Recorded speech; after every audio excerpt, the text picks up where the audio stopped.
The wrench slipped from Sarah Chen's oil-stained fingers as the massive Boeing 777 engine roared to life above her. She stepped back, wiping sweat from her forehead with the back of her hand, and watched the giant turbine blades spin faster and faster until they became a silver blur. "Looking good, Chen," her supervisor Marcus Rodriguez called out over the thunderous noise.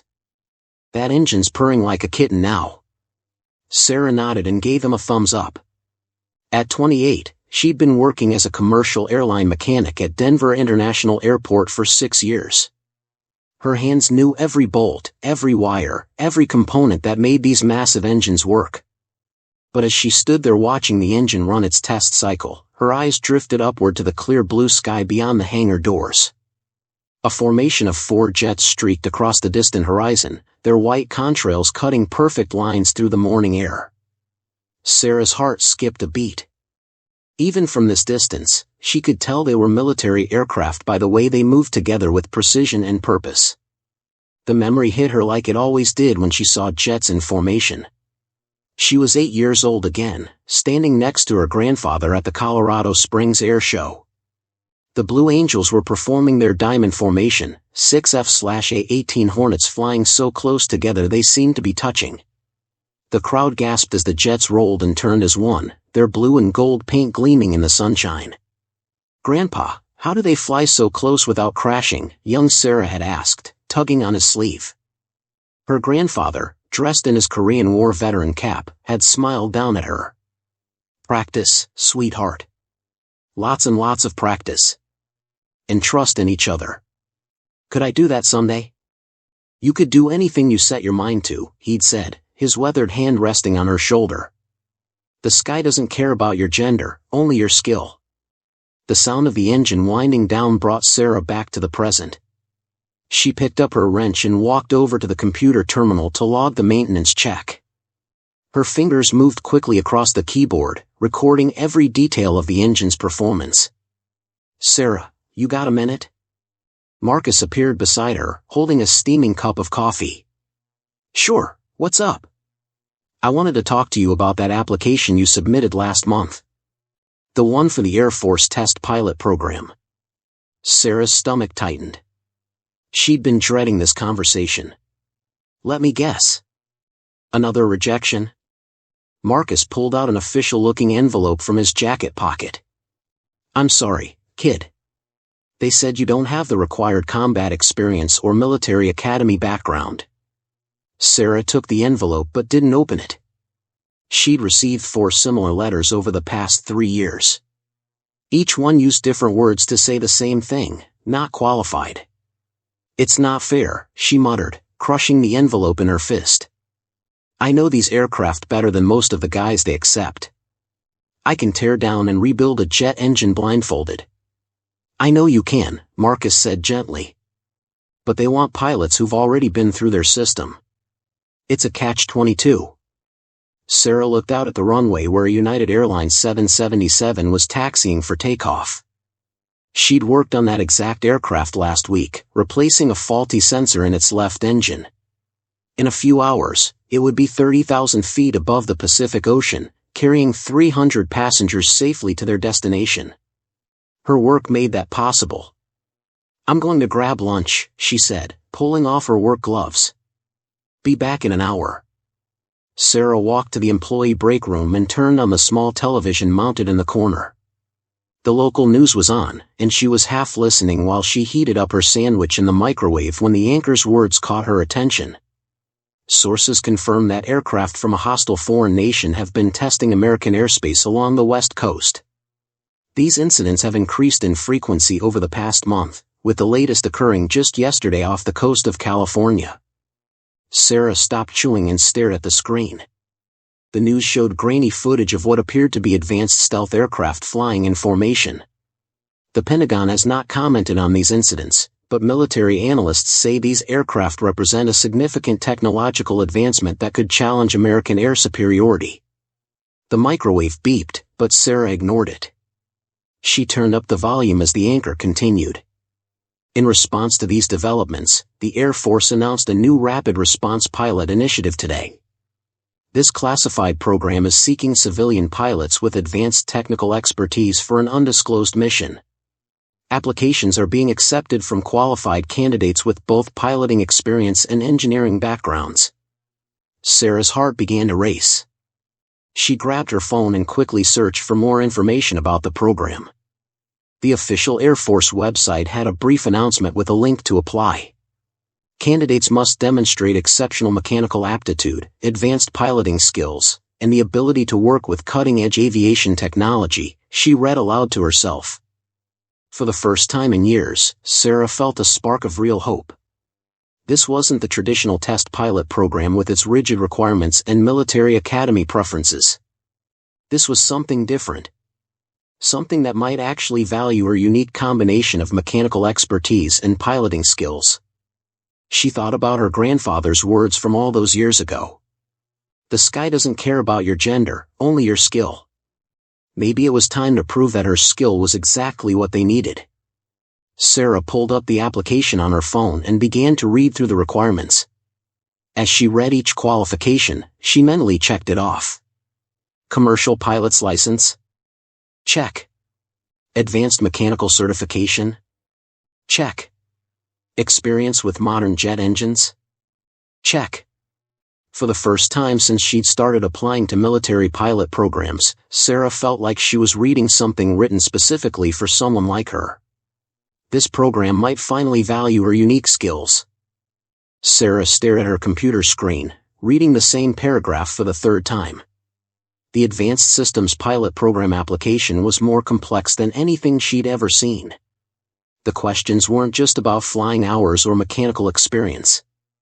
They wanted to know about her ability to think under pressure, to solve problems while managing multiple aircraft systems simultaneously. Working late again, Chen? Marcus Rodriguez walked up behind her, his footsteps echoing in the nearly empty hangar.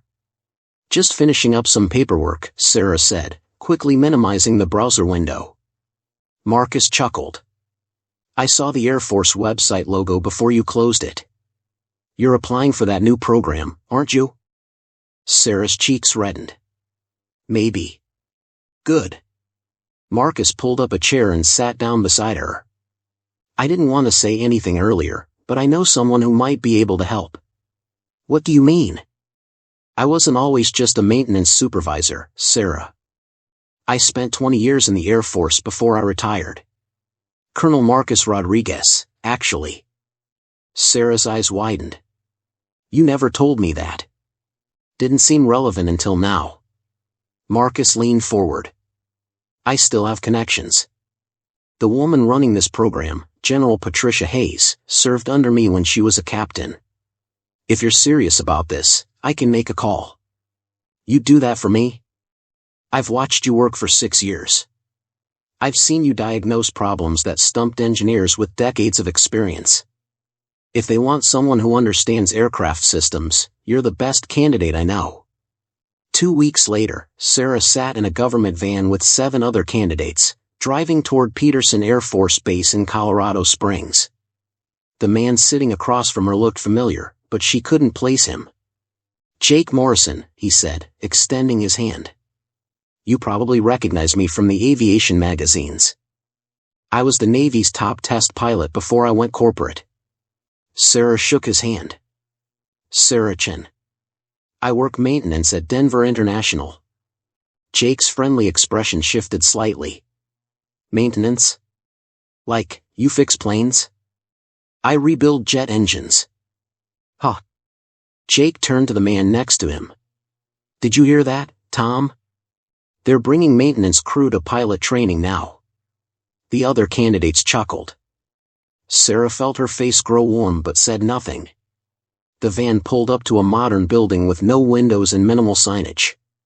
A stern-looking Air Force sergeant opened the door. Everyone out. Single file. No talking. Inside, the candidates were led to a conference room where a woman in her 50s wearing a general's uniform stood at the front. Her presence commanded immediate attention. I'm General Patricia Hayes, she announced. You're here because each of you has skills we need for a classified program. Some of you are experienced military pilots. Others are corporate test pilots. A few are aerospace engineers. Her eyes swept across the room and stopped on Sarah. And some of you have backgrounds we've never considered before. A captain sitting at a table near the front raised his hand. General, I'm looking at the files here. One of the candidates lists her primary experience as aircraft maintenance. Are we really considering mechanics for a pilot program? Several candidates turned to look at Sarah. She kept her eyes fixed on General Hayes. Captain Williams, the general said coolly, would you prefer a pilot who can fly an aircraft, or one who can fly it and fix it when something goes wrong at 30,000 feet? Ma'am, I just think. You think what, Captain? I think we should stick to candidates with traditional qualifications. Jake leaned over to the man next to him and whispered loudly enough for Sarah to hear, I agree. This isn't a mechanics convention. Sarah's hands clenched into fists under the table. She'd heard variations of this conversation her entire adult life. Every time she applied for a pilot program, someone questioned whether she belonged there. Miss Chen, General Hayes called out suddenly. Stand up, please. Sarah's heart hammered as she got to her feet. Every person in the room was staring at her. Tell me about the G90 engine. Sarah blinked.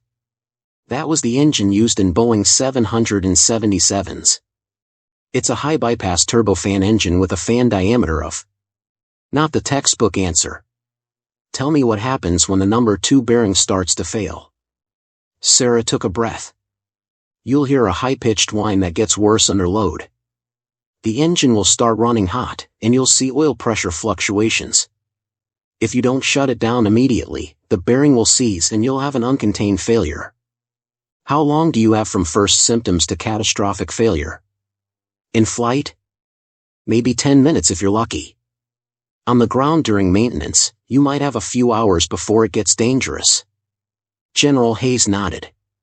And how many pilots in this room would know that? The room fell silent. Sarah remained standing, her face burning but her chin raised. Everyone else, consider this your first lesson, General Hayes continued. The aircraft you'll be flying use experimental technology. When something goes wrong, you won't have time to radio for help. You'll need to diagnose and solve problems in real time. Sarah sat down, acutely aware of the stares around her. Jake was shaking his head, clearly unimpressed. This is a waste of time, he muttered. We're supposed to be elite pilots, not mechanics. Mr. Morrison, General Hayes said sharply. Is there something you'd like to share with the group? Jake straightened up. No, ma'am. Just eager to get started with the real training. As the briefing continued, Sarah felt the weight of everyone's skepticism. She caught fragments of whispered conversations around her. Affirmative action. Diversity hire. She'll wash out in the first week. But as General Hayes outlined the program's requirements, Sarah's confidence began to return.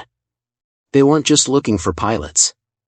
They needed people who could think like engineers, who could troubleshoot complex systems while flying at supersonic speeds. When the meeting ended, Jake walked past her toward the door. Good luck, he said with a smirk. You're going to need it. Sarah watched him leave, then looked around at the other candidates filing out. They all had the same expression, polite skepticism mixed with barely concealed amusement.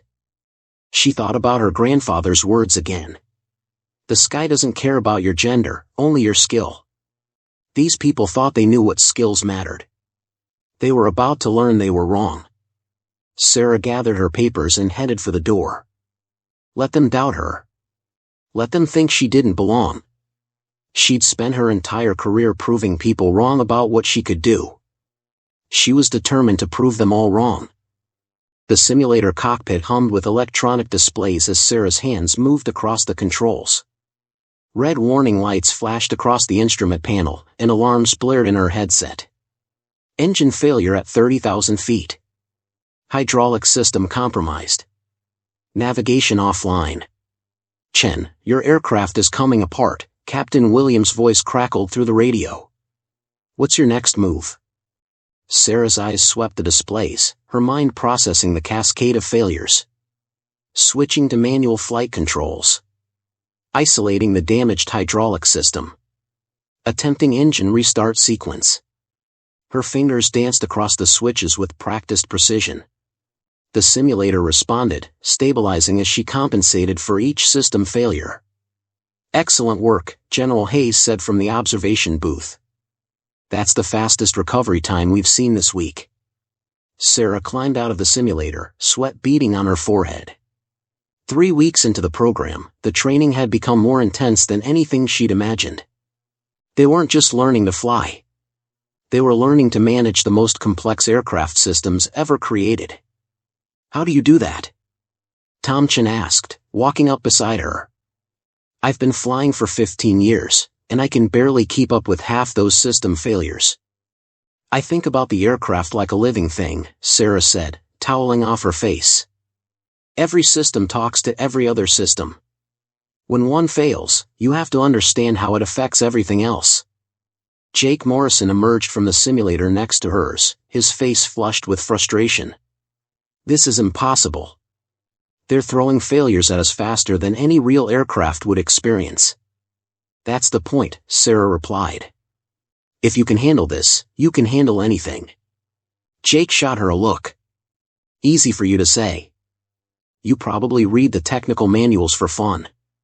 "Actually, I help write them sometimes." For the first time since they'd met, Jake looked genuinely surprised. Later that afternoon, General Hayes gathered the remaining 6 candidates in the briefing room. 2 had already washed out, unable to handle the complex system management requirements. "The aircraft you'll be flying are equipped with experimental avionics," she began. "They're designed to counter advanced enemy stealth technology. But these systems are so new that we're still discovering their capabilities." She clicked a remote, and the screen showed a sleek fighter jet unlike anything Sarah had ever seen. "This is why we need pilots who can think like engineers. When something goes wrong, you won't have a manual to reference. You'll need to understand the systems well enough to solve problems on the fly." The next morning brought their first live aircraft exercise. Sarah stood on the flight line, looking up at the experimental fighter. It was beautiful and terrifying at the same time. "Nervous?" Jake asked, walking up beside her. "Excited," Sarah replied. "Just don't embarrass yourself up there. This isn't a simulator." Sarah climbed into her cockpit and ran through the pre-flight checks. Everything was more complex than the commercial aircraft she knew, but the underlying principles were the same. Fuel, air, ignition, control surfaces. The basics never changed. "Flight Alpha, you're cleared for takeoff," the tower announced. Sarah's aircraft lifted off smoothly, followed by Jake's. The mission was simple: fly a basic patrol pattern while managing the experimental sensor systems. At 15,000 feet, Sarah's headset crackled with alarm. "Chen, I'm getting multiple system warnings over here." She looked over at Jake's aircraft, flying about a mile to her left. "What kind of warnings?" "Engine temperature is climbing. Hydraulic pressure is dropping. I don't know what's happening." Sarah switched to the emergency frequency. "Control, Alpha 2 is experiencing multiple system failures." "Copy that, Alpha 2. Return to base immediately." But as Sarah watched, Jake's aircraft began to lose altitude. Smoke was trailing from his engine. "Jake, shut down your engine now," Sarah called out. "I can't. The engine won't respond to commands." Sarah's mind raced. She'd seen this before in commercial aircraft. "Jake, listen to me. Your engine management computer is stuck in a feedback loop. You need to pull the manual override circuit breaker." "Which one?" "There are dozens of them. 3rd row, 2nd from the left. It's labeled ENG control." "I can't see it. The smoke is getting worse." Sarah pushed her throttle forward and closed the distance between their aircraft. She could see Jake's cockpit through the canopy, could see him struggling with the controls. "Jake, look at me. Follow my hand signals." She held up her hand, showing him the exact position of the circuit breaker. Jake nodded and reached for the panel. "Got it," he said. The engine's shutting down. Good. Now you need to restart it manually. But first, you have to reset the fuel control system. For the next 10 minutes, Sarah talked Jake through the emergency restart procedure. Her knowledge of engine systems allowed her to guide him through steps that weren't in any pilot's manual. Engine restart successful, Jake reported, his voice shaky with relief. Nice work, Sarah said. Can you make it back to base? Yeah, I think so. Sarah? Yeah? Thank you. I'd be in a parachute right now if it wasn't for you. When they landed, Jake was the first person waiting by Sarah's aircraft. I owe you an apology, he said as she climbed down from the cockpit. I've been an idiot. You don't owe me anything. Yes, I do. I've been acting like flying is just about stick and rudder skills. But what you did up there, that was something else. You saved my life. Tom Chin walked over, having watched the entire incident from the ground. I heard the radio chatter. That was incredible flying, Sarah. It wasn't about flying. It was about understanding the aircraft. Same thing, Jake said. At least for this program. Captain Williams approached the group, his expression serious. Miss Chen, I need to speak with you. Sarah's stomach tightened. Had she done something wrong? I wanted to personally thank you, he continued. What you did up there demonstrated exactly the kind of thinking we need for this program. You didn't just solve the problem. You understood it. I just used my experience with engines. No, you did more than that. You took your mechanical knowledge and applied it to a high-stress flight situation. That's what separates good pilots from exceptional ones. Over the next few days, Sarah noticed a change in how the other candidates treated her. The whispered comments stopped. When she spoke up during technical briefings, people listened. When she offered suggestions during training exercises, they were taken seriously. Jake sought her out during breaks, asking questions about aircraft systems and genuinely listening to her answers. Tom started studying with her in the evenings, learning to see aircraft the way she did. You know, Jake said one evening as they reviewed training materials, I thought this program was about finding the best pilots. But it's really about finding the best aircraft systems managers. Maybe that's what piloting is becoming, Sarah replied. If that's true, then you're already ahead of all of us. Sarah looked around the study room at her fellow candidates. They were no longer looking at her like she didn't belong. They were looking at her like someone they could learn from. She had finally earned the respect of everyone who had doubted her. The alarm pierced through the quiet morning air at Peterson Air Force Base. Sarah bolted upright in her bunk, instantly awake. Red lights flashed in the hallway as she pulled on her flight suit. All pilots to the briefing room. This is not a drill, the speaker crackled. Sarah ran down the corridor alongside Jake and Tom. They'd been at the base for 2 months now, but this was the first time they'd heard the real alarm. General Hayes stood at the front of the briefing room, her face grim. Behind her, a large screen showed a map of the western United States with red dots marking various locations along the coast. At 0400 hours, our radar stations detected multiple aircraft penetrating American airspace, she announced. These aircraft used advanced stealth technology that made them nearly invisible to our conventional detection systems. Sarah leaned forward in her chair. This was what they'd been training for. The good news is that the modifications we've made to our radar systems worked. We can see them now. The bad news is that they're getting bolder. The screen changed to show grainy footage of a sleek aircraft unlike anything Sarah had ever seen. It moved through the sky like a ghost, its surfaces seeming to bend light around them. This reconnaissance mission lasted 3 hours before the aircraft withdrew. They photographed military installations from California to Oregon.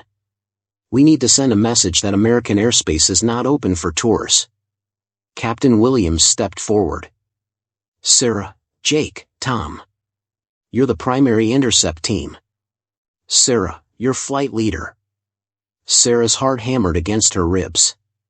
Flight leader. On her first real mission. Your orders are to intercept and escort any hostile aircraft out of American airspace. Do not engage unless fired upon. But make it clear that we can see them and we can catch them. An hour later, Sarah sat in her cockpit, engines warming up. The experimental aircraft felt different now that she was about to use it for real. Every system hummed with purpose. Alpha Flight, this is Control. We have a contact bearing 270, altitude 30,000 feet. Proceed to intercept. Sarah pushed the throttle forward, and her aircraft leaped into the sky. Jake and Tom formed up on her wings as they climbed toward the intercept point. Contact is moving fast, Control reported. Estimated speed Mach 1.2 and climbing. Sarah switched to the modified radar system they'd been training with. At first, her screen showed nothing but empty sky. Then, like a ghost materializing from thin air, a faint contact appeared. I have him, she announced. Bearing 265, range 40 miles. The chase lasted 20 minutes. The enemy aircraft was fast and maneuverable, but Sarah's team had the advantage of knowing exactly where it was. Every time the enemy pilot tried to disappear using his stealth technology, Sarah's radar found him again. Unknown aircraft, you are in violation of American airspace, Sarah transmitted on the international emergency frequency. Alter course immediately or you will be intercepted. The enemy aircraft didn't respond, but Sarah could see it changing course slightly, testing their ability to track it. He's probing our capabilities, Sarah told her wingmen. He wants to see how good our detection system is. Should we show him? Jake asked. Sarah thought for a moment. Let's show him enough to make him leave, but not enough to give away everything we can do. She maneuvered her aircraft to appear directly in front of the enemy plane, close enough that the pilot couldn't miss seeing her. The enemy aircraft immediately broke left, trying to escape. Tom, cut him off on the left. Jake, swing around behind him. For the next 10 minutes, they herded the enemy aircraft like sheep dogs working a stubborn sheep. Every time the pilot tried to break away, one of Sarah's team was there to block his path. Finally, the enemy aircraft turned toward the ocean and accelerated away from the coast. Contact is leaving American airspace, Sarah reported. Excellent work, Alpha Flight. Return to base. Back on the ground, Sarah found herself surrounded by intelligence officers who wanted to know everything about the encounter. She described the enemy aircraft's performance, its maneuvering characteristics, and the way it had responded to their tactics. The pilot was skilled, she told them. But he was also testing us. He could have run away immediately, but he stayed to see what we could do. What did you think of his aircraft? Asked a colonel from intelligence. Sarah pulled up her radar recordings on a computer screen. Look at this. His stealth technology is better than anything we've seen before. But it's not perfect. See these spikes in the signal? That's when he was maneuvering hard. The stealth coating can't handle high G-forces. The intelligence officers exchanged glances. You caught that during the intercept? I was watching the radar the whole time.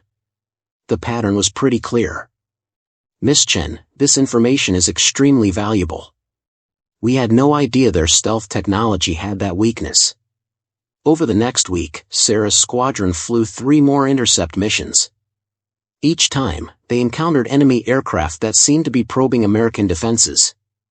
Each time, Sarah's team successfully forced them to withdraw. But the enemy was learning too.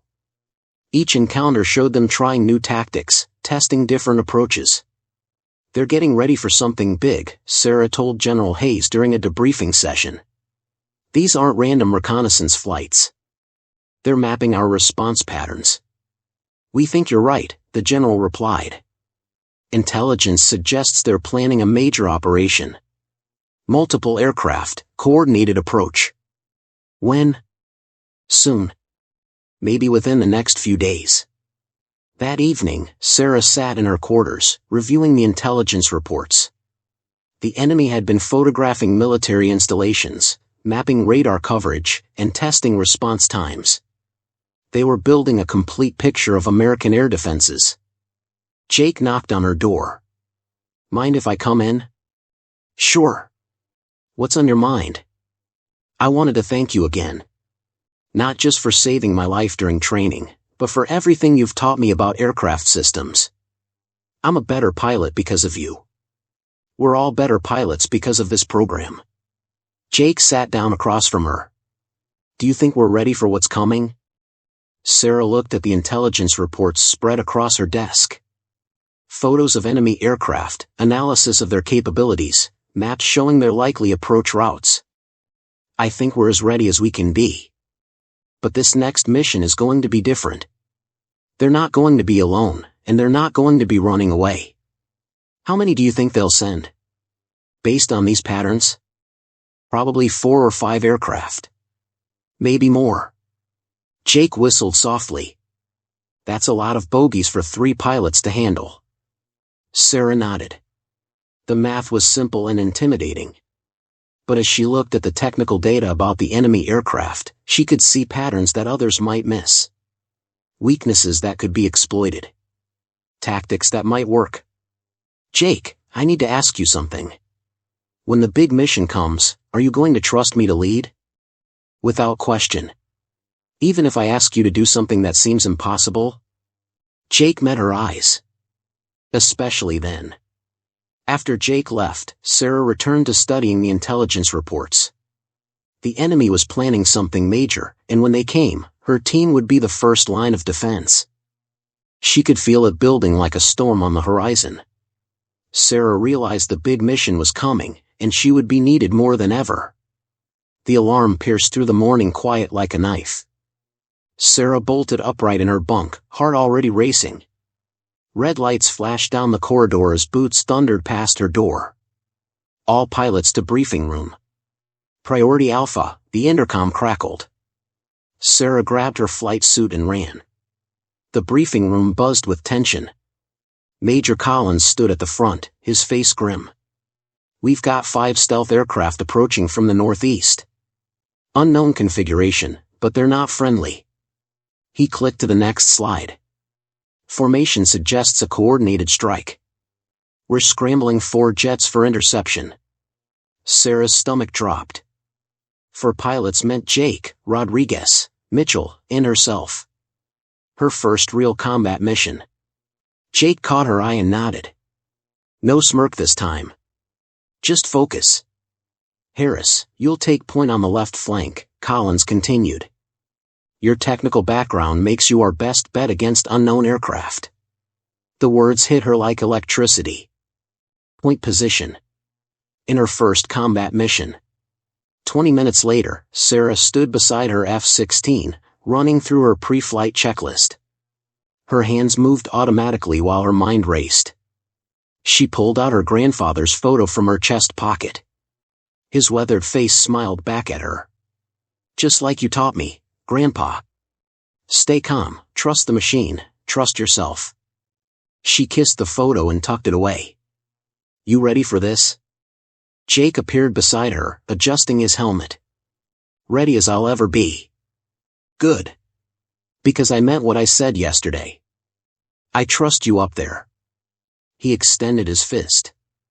She bumped it with hers. Let's go show them what we can do. The engines roared to life. Sarah felt the familiar surge of power beneath her as they taxied to the runway. Her radio crackled with tower control. Falcon Squadron, you are cleared for takeoff. Godspeed. The 4 jets lifted off in formation, climbing rapidly into the morning sky. Sarah's heart hammered against her ribs, but her hands stayed steady on the controls.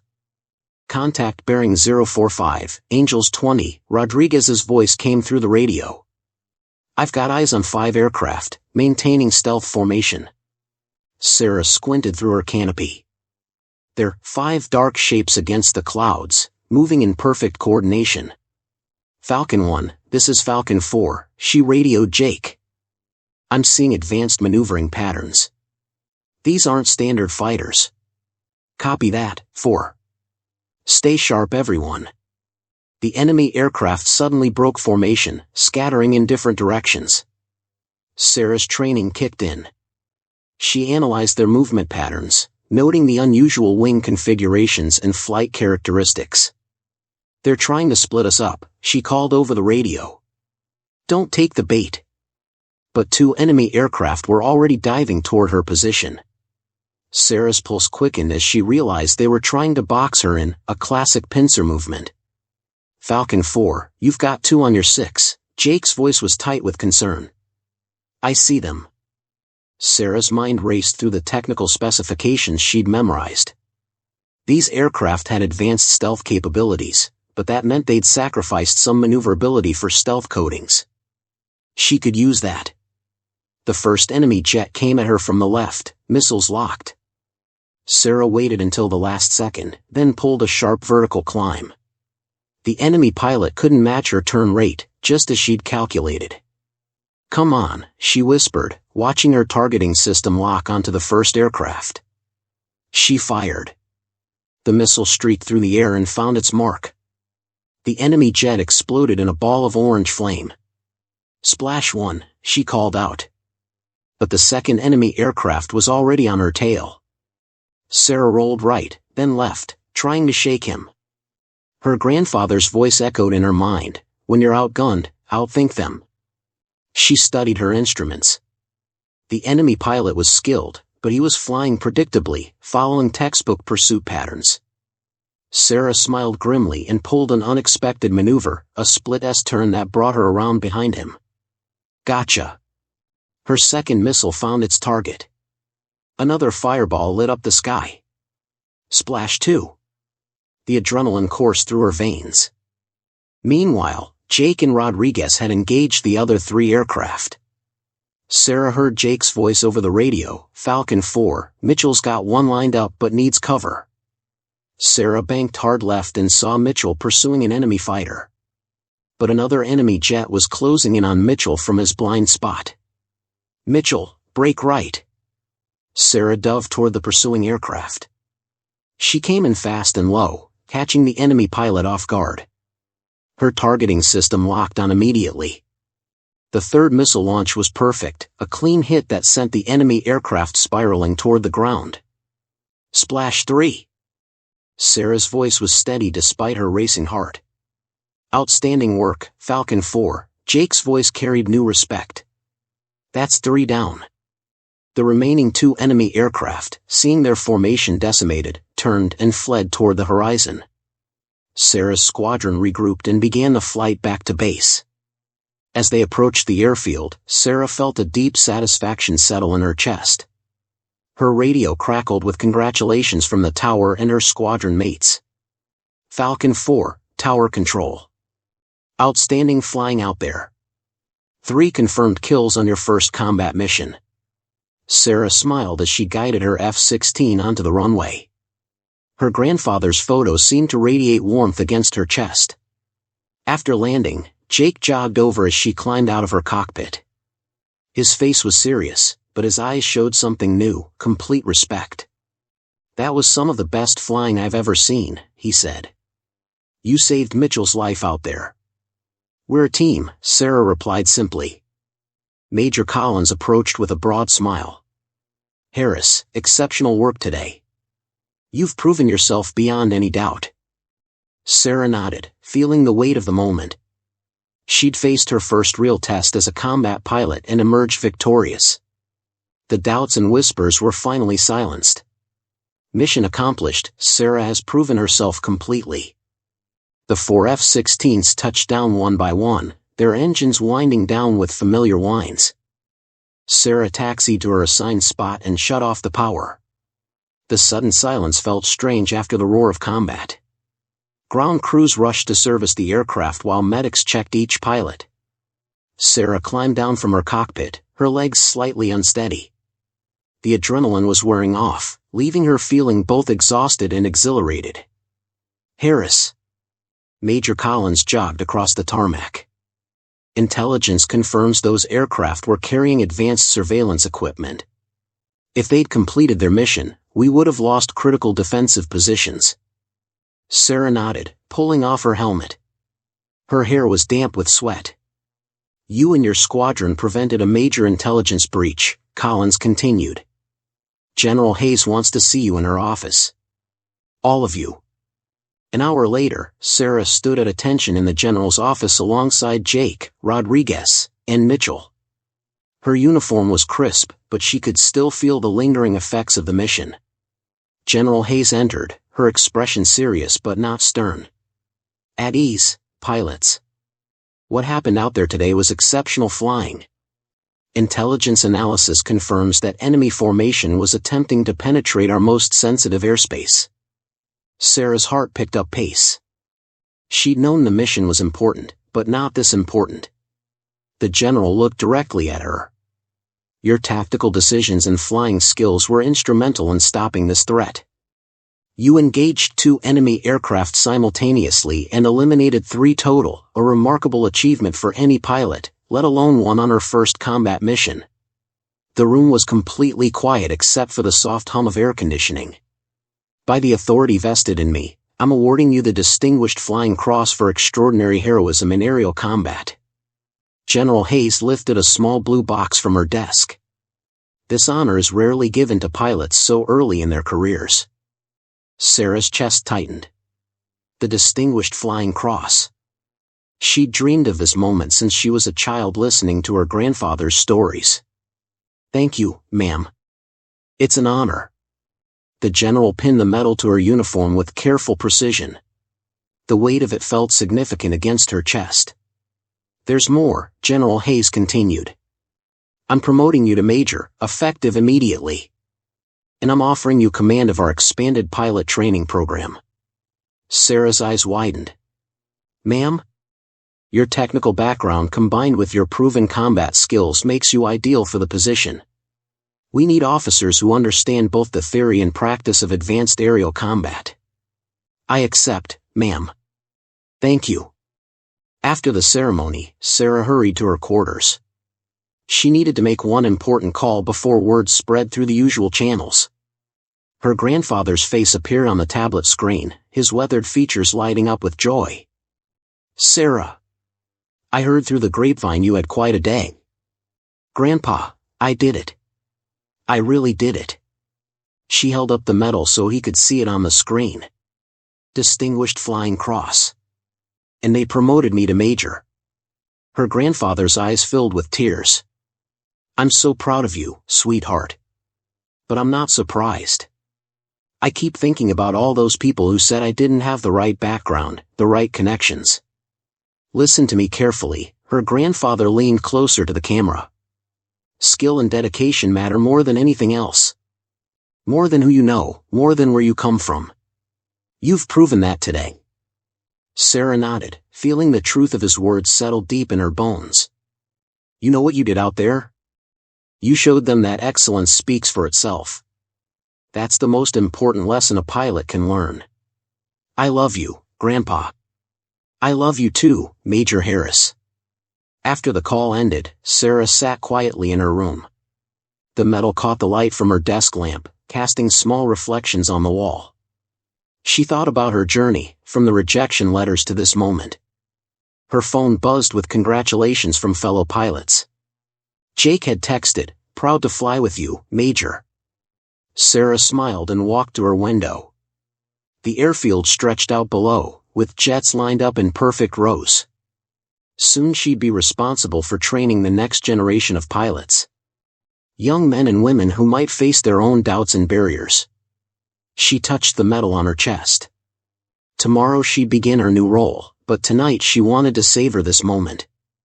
The moment when all the hard work, all the studying, all the determination had finally paid off. Her reflection stared back at her from the window glass.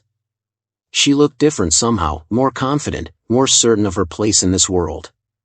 Those who had doubted her credentials were wrong. She hadn't needed the right connections or the perfect background. She'd simply needed to prove herself when it mattered most. The military was changing, slowly but surely. Performance was becoming more important than pedigree. Merit was winning over tradition. Sarah straightened her shoulders and looked out at the aircraft that would soon be under her command. She thought about her grandfather's words and her own journey from rejection to recognition. Excellence creates its own qualifications, she said quietly to her reflection. And today, I prove that's true. If you believe that skill and determination can overcome any barrier, hit that like button and let me know in the comments, what dream have you been told you're not qualified for? Your story might be the next one I share. And don't forget to subscribe for more incredible true stories of courage and perseverance.